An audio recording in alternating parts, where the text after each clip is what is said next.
Good morning बच्चों। पिछली video में आज कक्षा 12 का हम आपका ये वीडियो बनाने जा रहे हैं। पिछली वीडियो में आपने पढ़ा था बीजांड भ्रूणकोश की संरचना, ठीक है। आज हम पढ़ेंगे परागकण की संरचना और फिर पढ़ेंगे परागण, ठीक है। तो परागकण देखिए क्या होता है। परागकण क्या है?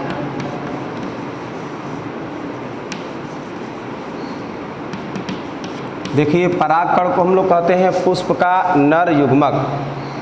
पुष्प का नर युग्मक, इसे हम लोग लघु बीजाणु भी कहते हैं। लघु बीजाणु भी कहते हैं, ठीक है। इसी को हम लोग सूक्ष्म बीजाणु भी कहते हैं। सूक्ष्म बीजाणु भी कहते हैं, ठीक है। किसको? परागकण को। ये क्या है? यह पुष्प का नर युग्मक है, ठीक है। इसे हम लोग लघु बीजाणु या सूक्ष्म बीजाणु भी कहते हैं। माइक्रोस्पोर,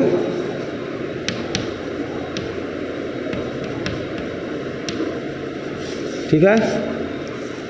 यह अगुणित कोशिका होती है। इसका निर्माण कहाँ होता है? इसका निर्माण पुंकेसर के परागकोश के लघु बीजाणुधानी मातृ कोशिका में होती है। कैसे होती है? अर्धसूत्री भाजन के फलस्वरूप। परागकण क्या है? परागकण को हम लोग पुष्प का नर युग्मक कहते हैं। यह अगुणित होती है। इसे हम लोग लघु बीजाणु या सूक्ष्म बीजाणु मतलब माइक्रोस्पोर कहते हैं। इसका निर्माण पुंकेसर के परागकोश के परागधानी में लघु बीजाणुधानी मातृ कोशिका के द्वारा होती है, ठीक है। इसकी संरचना क्या है? संरचना के बारे में देखिए। परागकण की संरचना,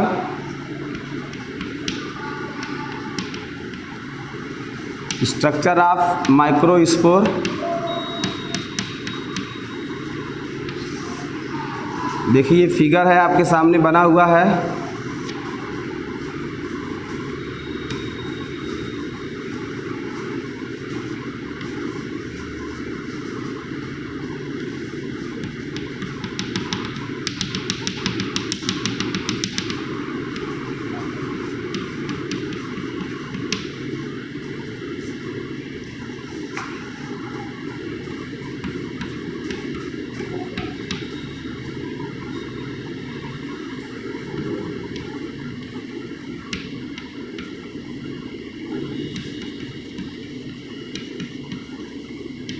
ये फिगर देखिए आपका है परागकण। परागकण की संरचना का फिगर आपके पास ये सामने लिखा बनाया गया है। तो देखिए क्या है, जो परागकण होता है वह दो आवरणों से घिरी होती है। इसके बाहरी आवरण को हम लोग कहते हैं बाह्य चोल, मतलब एग्जाइन कहते हैं।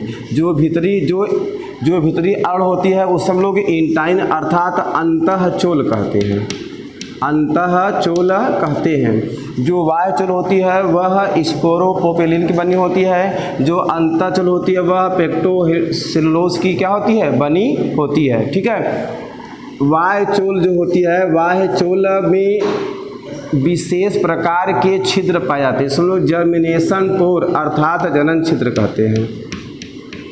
जनन छिद्र कहते हैं। एक बीजपत्री पौधों के परागकण में जनन छिद्र कितने होते हैं? मात्र एक होते हैं। जबकि द्विबीजपत्री पौधों के परागकण में जो जनन छिद्र होता है यह 2 या 2 से अधिक संख्या में, मतलब 2 या 3 की संख्या में क्या होते हैं? पाए जाते हैं। फिर सुनिए परागकण क्या है। परागकण हमने बोला आपको कि परागकण क्या है? पुष्प का नर युग्मक है जो अगुणित कोशिका होती है। इसे हम लघु बीजाणु भी कहते हैं। इसका निर्माण पुंकेसर के परागकोश के परागधानी में लघु बीजाणुधानी मातृ कोशिका द्वारा बनती है। यह आपके सामने फिगर बना हुआ है। जो परागकण होता है यह 2 आवरणों से घिरी होती है। इसके बाहरी आवरण को हम लोग बाह्य चोल, भीतरी आवरण को हम लोग क्या बोलते हैं? अंतःचोल कहते हैं। जो बाहरी आवरण होती है वह खुरदुरी मोटी होती है, जबकि जो अंतःचोल होती है वह पतली लचीली होती है। जो बाह्य चोल होती है उसमें विशेष प्रकार के छिद्र पाए जाते हैं जिसको हम लोग जनन छिद्र कहते हैं। मोनोकाट अर्थात एक बीजपत्री पौधों में यह 1 की संख्या में, कौन 1 की संख्या में? जर्मिनेशन ट्यूब पोर जो होती है वह 1 की संख्या में होती है। जबकि द्विबीजपत्री पौधों में यह 2 या 3 की संख्या में पाई जाती है। ठीक है, ये था हमारा परागकण की संरचना। अगला हमारा हेडिंग क्या है? अगला हमारा हेडिंग है परागण। किसे कहते हैं परागण? किसी भी पुष्प के परागकण का, किसी भी पुष्प के परागकण का वर्तिक पुष्प के वर्तिकाग्र पर पहुंचने की क्रिया को हम लोग क्या बोलते हैं? परागण कहते हैं। फिर से सुनिए, किसी भी पुष्प के परागकण का पुष्प के वर्तिकाग्र पर पहुंचने की क्रिया को क्या कहते हैं हम लोग परागण कहते हैं। यह 2 प्रकार से होता है, एक होता है स्वपरागण, दूसरा होता है परपरागण। ध्यान दीजिएगा, स्वपरागण किसे कहते हैं? किसी भी पुष्प के परागकण का उसी पुष्प के वर्तिकाग्र पर या उसी पौधे के दूसरे पुष्प के वर्तिकाग्र पर पहुंचने की क्रिया को क्या कहते हैं हम लोग? स्वपरागण कहते हैं। फिर से सुनिए, स्वपरागण किसे कहते हैं? स्वपरागण किसी पुष्प के परागकण का, किसी पुष्प के परागकण का उसी पुष्प के वर्तिकाग्र पर या उसी पौधे के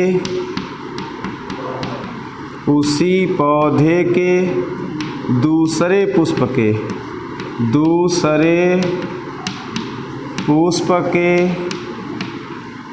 वर्तिकाग्र पर पहुंचने की क्रिया को स्वपरागण कहते हैं। स्वपरागण कहते हैं। ठीक है, फिर से सुनिए, क्या है यह?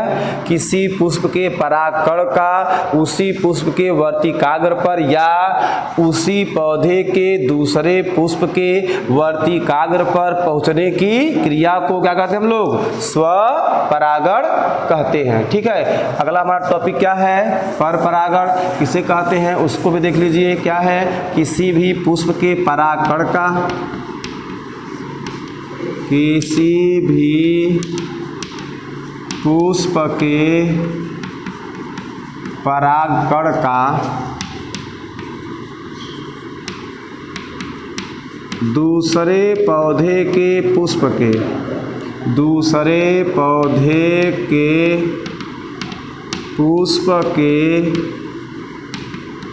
वर्तिकाग्र पर पहुंचने की क्रिया को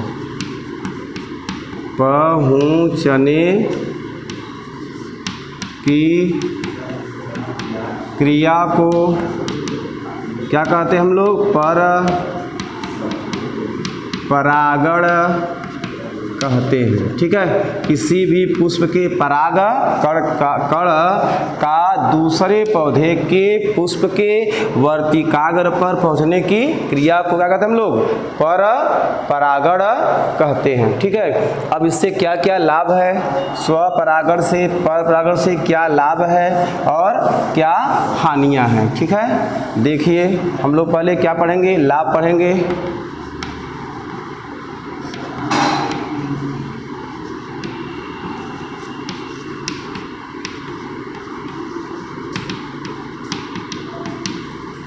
स्वपरागण से लाभ।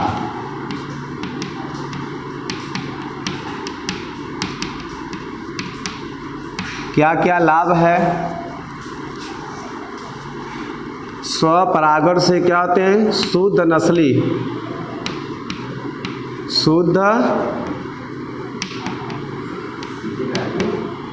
नस्ली पौधे प्राप्त होते हैं। शुद्ध नस्ली पौधे क्या होते हैं? प्राप्त होते हैं। ठीक है, ये पहला लाभ है। दूसरा क्या है? इसमें परागकण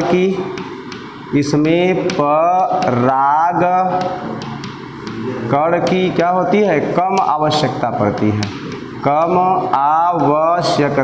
पड़ती है। ये भी क्या है? लाभ है। इसमें पुष्प को मकरंद व सुगंध की आवश्यकता नहीं पड़ती, आवश्यकता नहीं पड़ती है। ठीक है, चौथा पॉइंट क्या है? ठीक, इसमें पौधे को दूसरे पौधे पर निर्भर नहीं होना पड़ता, निर्भर नहीं होना पड़ता। ये था हमारा, ये क्या था? ये हमारा था क्या? स्वपरागण से लाभ। लाभ तो बहुत है, लेकिन आपको ये परीक्षा में 4 ही पूछता है, इसलिए 4 बताया गया है। ठीक है, 4 पूछता है परीक्षा में, लाभ तो बहुत हैं। इसमें पहला लाभ क्या है? इसमें शुद्ध नस्ली पौधे प्राप्त होते हैं, इसमें परागण की कम आवश्यकता पड़ती है, इसमें मकरंद व सुगंध की आवश्यकता नहीं पड़ती है, और इसमें पौधे को दूसरे पौधे पर निर्भर नहीं होना पड़ता है। ये था हमारा क्या? ये हमारा था स्वपरागण से लाभ। अब हम लोग पढ़ेंगे पर परागण से क्या लाभ है, पर परागण से क्या लाभ है। ठीक है, क्या लाभ है पर परागण से, उसको भी देख लीजिए। देखिए,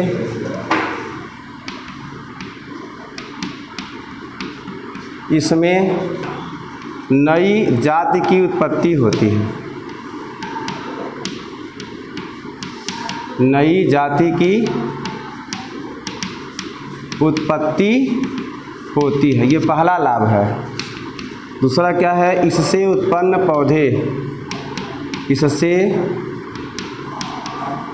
उत्पन्न पौधे से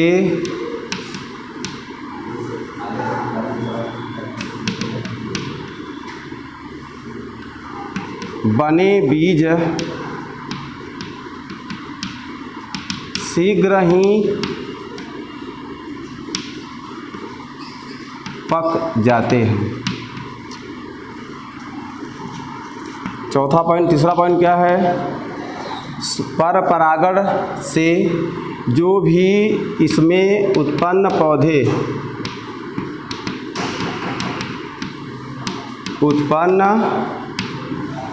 क्या होते हैं? बड़े, मतलब लंबे व मजबूत होते हैं, लंबे व मजबूत होते हैं। इसमें उत्पन्न बीज संख्या में अधिक,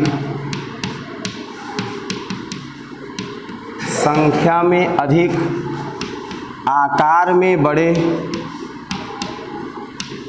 में बड़े व भार में ज़्यादा होते हैं, अधिक होते हैं। भार में क्या होते हैं? अधिक होते हैं। ये क्या था? ये हमारा क्या था? पर परागण से लाभ था। ठीक है, हम लोग हानि भी पढ़ लें। ठीक है, देखिए क्या है, स्वपरागण से क्या हानियां हैं। हानि जो है क्या है वो?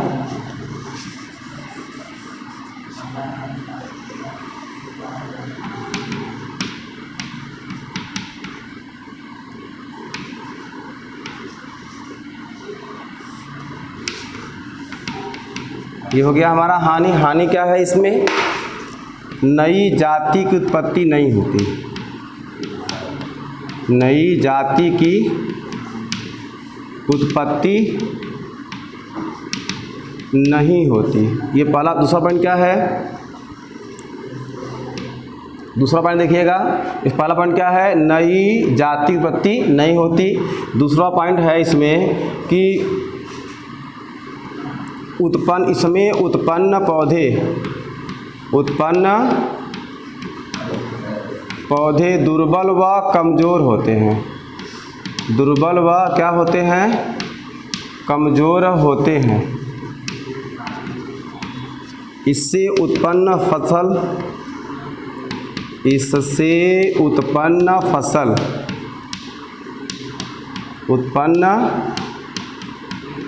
फसल देर में पकते हैं, देर में पकते हैं। ठीक है, चौथा पॉइंट क्या है? इससे उत्पन्न बीज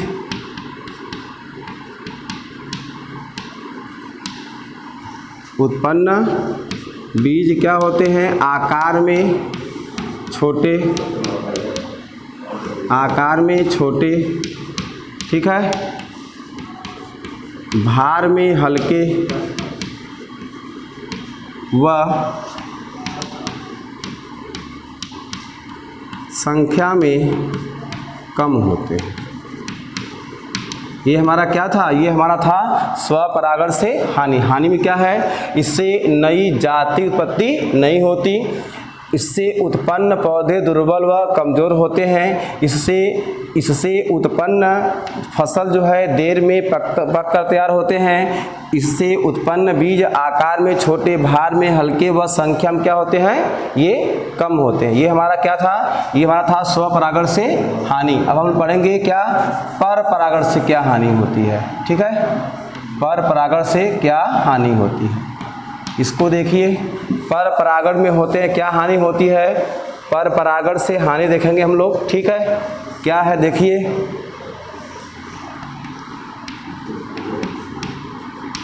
इसमें शुद्ध नस्ली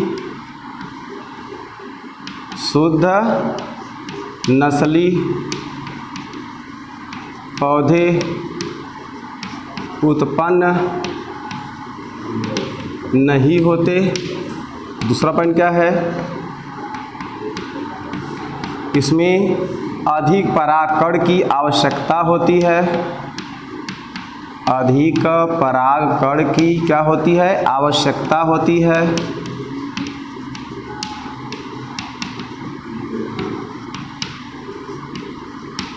ठीक है। तीसरा पॉइंट क्या है? इसमें एक पौधे को दूसरे पौधे पर निर्भर होना पड़ता है।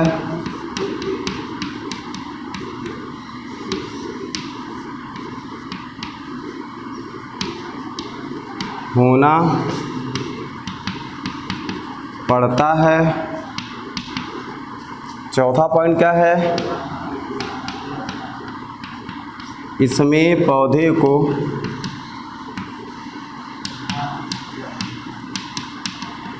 मकरंद व सुगंध उत्पन्न करना पड़ता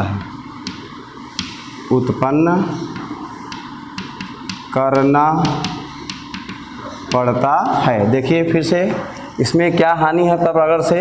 इसमें शुद्ध नस्ली पौधे उत्पन्न नहीं होते। दूसरा पॉइंट क्या है? इसमें अधिक परागकण की आवश्यकता होती है। तीसरा पॉइंट क्या है? इसमें एक पौधे को दूसरे पौधे पर निर्भर होना पड़ता है। चौथा पॉइंट क्या है? इसमें पौधे को मकरंद व सुगंध उत्पन्न करना पड़ता है। बस आज के लिए इतना ही, ठीक है।